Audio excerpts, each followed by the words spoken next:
On, folks? Happy Tuesday, April 8th, 2025. What a day yesterday. Getting everything set up here.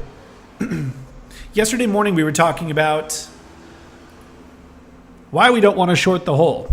All right, pre-market we were talking about how shorting the whole tends to be a very, very difficult way to make money in the market.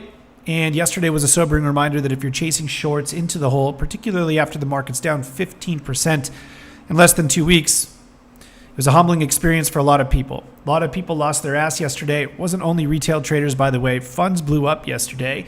Margin calls into the gap down, right, trying to buy the dip. And then they got absolutely rinsed intraday as well. Whether or not it was a fake tweet that was manufactured or whatever, it's a sobering reminder that if you're chasing shorts into a hole, odds are every single day that price continues to capitulate, odds increase that you are going to be squeezed to the upside. It's a very, very difficult way to make a living. And the worst part is most people that were shorting the hole knew that they shouldn't have been doing it, right? I think that's the hardest part about all of this. It's the FOMO, the fear of missing out to the downside of needing to make money in every single market environment. It's very challenging to do so, folks. If you caught some sort of short in the middle of the move or at the Pico top, congratulations. This is your time to shine. You deserve it. But for those of us that were not short into the initial capitulation and didn't re-short at the 200 moving average retest up here, there's no point in trying to catch the short. There's no point. You're eventually going to get squeezed to the upside, and it always, always, always ends up being right when you happen to open the short. You open the short the night before, and then you get the squeeze. It's just Murphy's Law, if you will. It happens all of the time. So if that happened to you yesterday, humbling experience, don't short the whole. And if you made a bunch of money shorting yesterday into the open, congratulations, you deserve praise. But here we are Tuesday, and we're getting a continued push to the upside. Yesterday, we had a monster reversal. I want to point out that yesterday we were talking about these levels at the 2021 highs being very important. 16,600 on the NASDAQ E-mini futures. We were trading down here overnight yesterday, or 2 days ago, excuse me. And we were saying, listen, if the 2021 levels hold, that is an incredible opportunity to go long off of with a relatively tight stop loss, because if you flip below the 2021 highs and you fall back within this range here, the trade's dead. I mean, it's just that simple. It's a high risk to reward trade because your stop is relatively tight towards the actual breakout spot that we hit back at the beginning of 2024. This coincides with the same level that we peaked out at the end of 2021, and we did bounce off of it. Right? This is TA 101. Resistance turns into support. Now we find ourselves in a day two continuation move, and now the question starts to shift. Is this the beginning of a counter rally to the upside that's going to shake out a lot of the shorts and then a resumed downtrend? Or is this the beginning of a bigger move? And social media doesn't like when I say this, but we don't know yet. There's not enough information here for us to make a definitive answer from a swing or position trading standpoint that this is the beginning of a new uptrend. As a matter of fact, I think that odds are still in the bear's favor, right? Trends are down across the board, short-term, intermediate-term, long-term trends are down across the board. While we did have a nice bounce here and a follow-through today, you know, the ball is still in the bear's court. We're in a bearish momentum regime. We're below all three major market moving averages that matter to us inside of TTI, and so much destruction on a sector and industry level that there's a lot of damage that needs to be repaired before these primary trends flip back to the upside for us. So in the meantime, we're looking at taking tactical plays. What does tactical mean? Well, our normal time frame, because a majority of the people that are subscribed to our service, our clients, are either business owners or full-time employees. They don't have time to day trade the market. They don't have time to scalp and sit in front of their monitors all day. We like to take trades targeting anywhere between 45 to 180 days out. These are not the most conducive trading environments right now to open up a position that's going to expire in 180 days if you're trading options. It's just not that type of market. Things are moving really, really fast. And so we're shortening our time frame, maximum 45 days with a minimum of a couple of days. So this tactical longs here off of this previous cycle high are working for us. We put on a Nike trade last Friday. That trade is up this morning.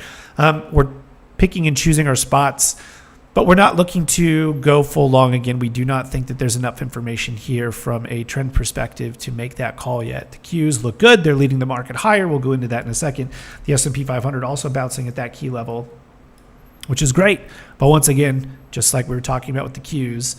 There's still broad-based destruction in the market. There's not enough information here on a short or intermediate term standpoint for us to start taking longs again. As a matter of fact, we're waiting for that. We're waiting for these shorter term moving averages to be retested, and we'll see if the price can break up and over it. Once again, just like the Qs, we're in a bearish momentum regime. The ball is in the bears' court right now. If they fumble this, they screw this up, that's totally fine. If you're looking to get long, that's great. But as of right now, you have to give edge to bears. Until that is proven guilty, be very, very careful about opening up positions to the long side from a swing trading perspective, right? Targeting upwards to 180 days out. Tactical, be our guest, right? We like it. Two things that we're looking at here, and we talked through yesterday morning as well. If you're looking for any sort of meaningful bounce and then a sustained rally, it's going to come from the higher beta areas of the market. It's not going to come from consumer staples. It's not going to come from healthcare. It's not going to come from materials. You want to see higher beta areas of the market lead, which are technology, communications, and consumer discretionary. Tech came down and retested its 2021 highs. Looks exactly like the Qs, looks exactly like the S&P 500, which makes sense because 30% of the S&P 500 is the tech sector, 50% of the NASDAQ is the tech sector. So whether or not people want to admit it, from a weighting standpoint, tech needs to stop capitulating if you expect these markets to rally. It's a math problem, okay? It's just that simple. And tech did stop capitulating. It found support at the previous cycle high at 177. It bounced yesterday aggressively, and it's up through a follow-through day. One thing I want to point out, yesterday, at the absolute low, the NASDAQ, I believe, was down 6%. I mean, there were grumblings of a potential circuit breaker incoming, and we ended up closing green. That is an incredible swing in momentum intraday. Do not take that type of stuff lightly, particularly if you're looking to short rallies. You do not short a rip when intraday price action moves the goddamn thing 7% to the upside on an index. That is insanity. So this follow-through day is not necessarily surprising to us. Is it playable is the question if you're looking to open up positions. That's the big question here.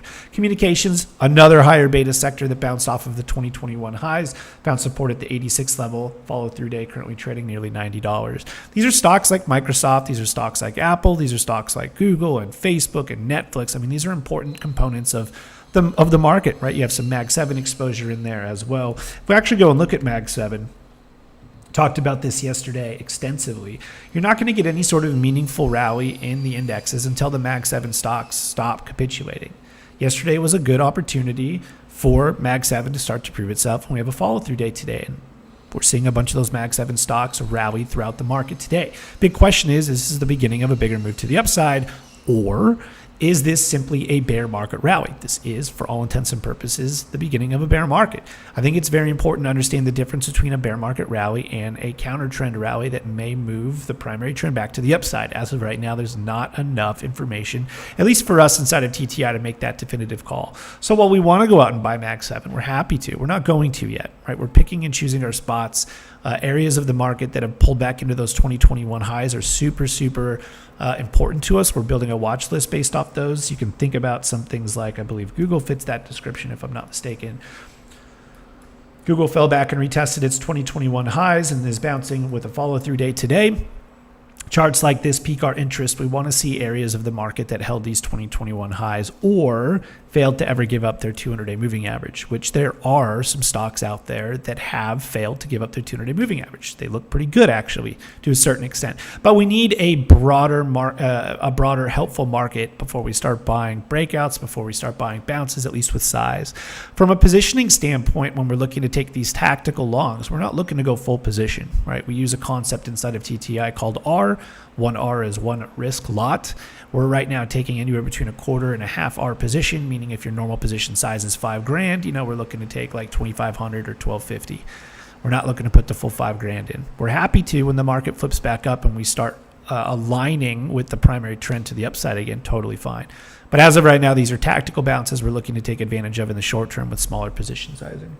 Okay, it's really not any harder than that. I will tell you right now that the stuff going on in the bond market is troubling. One of my favorite charts that I look at from a risk standpoint, risk sentiment, and bring this down into the line chart. This is not a great look from an overall risk sentiment standpoint. You don't want to see this ratio breaking down, particularly at the rate of change that it has. I mean, this is just a straight vertical move down 2 or 3 days in a row. This is not a good look for credit. Whether or not this repairs itself like it did in August 5th, I have no idea. But as of right now, you have to treat this at face value with bonds showing distress, the 10-year yield breaking back out with high yield corporate debt, losing ground against treasuries. You can think about this as risky corporate debt, risky bonds versus relatively riskless bonds. The market does not want to own this high yield corporate debt anymore, at least at the same rate they have throughout the last couple of years of this bull market. That is a red flag for market participants when looking at risk in the market, risk sentiment, right? What are the largest market participants doing in terms of risk? If we look really quick at U.S. sectors, something I want to point out, once again, very, very staple inside of TTI. We trade with sector strength and industry strength. It's super important for us. We want to align ourselves with the primary trend and the financial institutions that influence the primary trend. Retail is not influencing shit, except opinions on Twitter, which for the most part are wrong. We want to focus on what financial institutions are actually doing with their money. Great way to do that is through the COT report. Another great way to do that is through sector and industry rotation. What's leading and what's lagging? In a market that is serious about a bounce here with a follow through, you're going to see higher beta areas move. XLK, XLC, and XLY. As of right now, 2 of those 3 are outperforming the S&P as of yesterday's bounce, which is a great start. Over the last 5 days, though, abysmal.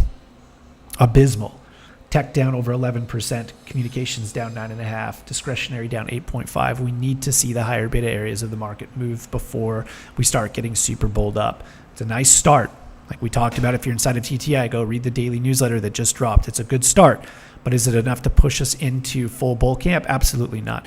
And by the way, it's not like everybody played this perfectly, but we have not been buying with size for the last couple of weeks. I would say going back to probably the beginning of March, and that has saved our ass. You don't need to participate in every single capitulation or short if you don't feel comfortable doing so. Not buying dips in high beta stocks as they are in free fall is generally a good way to keep your money when it gets difficult out there. Semiconductors led the market higher yesterday. That's a good sign. Software, internet, regional banks, they're also leading this morning. That's another good sign.